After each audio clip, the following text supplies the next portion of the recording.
मायके से तो ससुराल नीम के पेड़ के नीचे आज दादी अपना पुराना बक्सा खोल कर बैठी थी।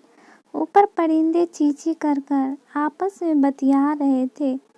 नीचे दादी अपने पुराने सामानों को बिखेरती थी, फिर समेट लेती थी और मुस्कुराकर फिर उठाकर देखती थी। दादी की हरकतें पास से चेयर पर बैठे दादाजी देखते, फिर अखबार में झांकने का नाटक करते हैं, पर छुप छुप कर दादी की हरकतों पर खुश हो रहे थे। तभी दादी ने एक पुरानी कांजीवरम साड़ी निकाली और बोली, सुनो जी, जब मैं मरूं तो मुझे यही साड़ी उठा देना। सुनकर दादाजी सकते में आ गए और गुस्से में बोले, यह फालतू की बातें अचानक तुम्हारे दिमाग में कैसे आ गई? देखो, आइंदा से ऐसी बातें मत करना। तुम ही मेरी ताकत हो और तुम ही ऐसा करोगी तो मुझ में तो कुछ बचेगा ही नहीं। दादी अपने सामान को ज्यों का त्यों छोड़कर दादाजी के पास आई और बोली, अरे आप भी ना, पता नहीं क्या क्या सोच लेते हो। मैं कहाँ कभी जा रही हूँ। दादी जी का हाथ अपने हाथ में लेकर बोले, यह जिंदगी तो तुम्हारी गुलाम है।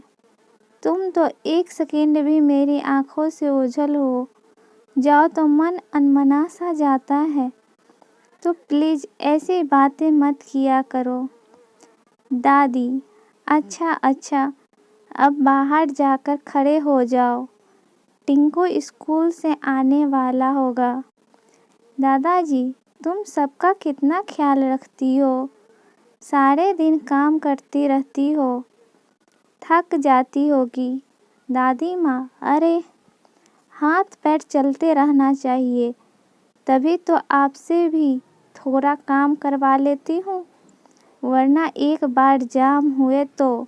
दादाजी, तुम सही कहती हो, जमाने के साथ बदल जाना ही समझदारी है।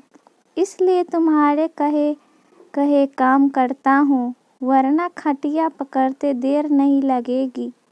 काम करते रहेंगे तभी तो स्वस्थ रहेंगे। हम भी खुश हैं और बच्चे भी खुश। चलो अब मैं उसके लिए गरम गरम रोटी सेक देती हूँ, अभी आते ही चिल्लाएगा, दादी खाना।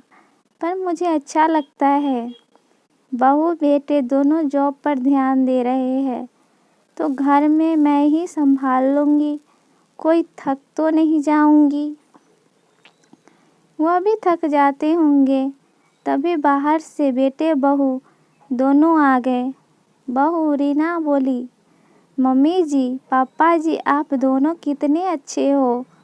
मुझे तो हर जन्म में आप जैसे मम्मी जी पापा जी मिलने चाहिए। और रानी अपने अतीत में खो गई। बचपन से ही मम्मी पापा का झगड़ा ही देखा और कभी हम भाई बहन पर ध्यान नहीं दिया। पापा कमाने में लगे रहे और मम्मी को किसी पार्टी से फुर्सत नहीं थी।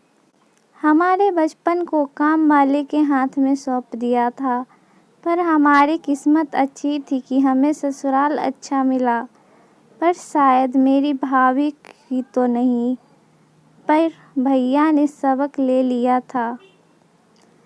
वह भाभी से कभी नहीं झगड़ते हैं, पर वो अपने बच्चों की भी जिम्मेदारी भी अकेले उठाते हैं।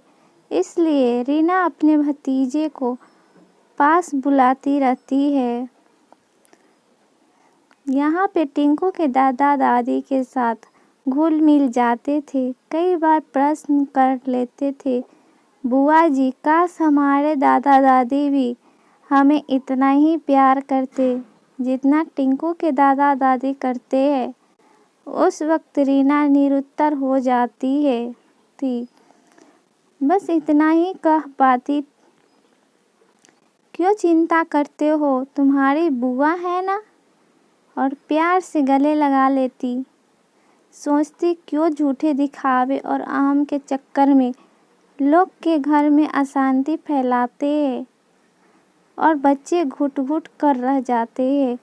भला ऐसे मायके में जाने का मन भी कैसे करे। इससे तो ससुराल ही भला। तभी मम्मी जी बोली, अरे रीना, क्या सोच रही हो? चलो अब हाथ मुंह धो लो।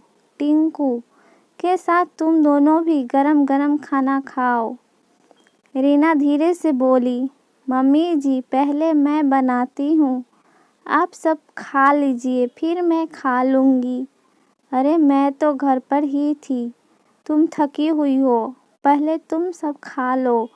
मुझे तो सबको साथ गरम गरम खाना खिलाने में भी मज़ा आता है। सब खिलखिलाते हुए खाना खाने बैठ जाते हैं और दादी बड़े गर्व से सबको खाना खिलाने में व्यस्त हो जाती है। अगर कहानी पसंद आए तो चैनल को लाइक एंड सब्सक्राइब ज़रूर कीजिए।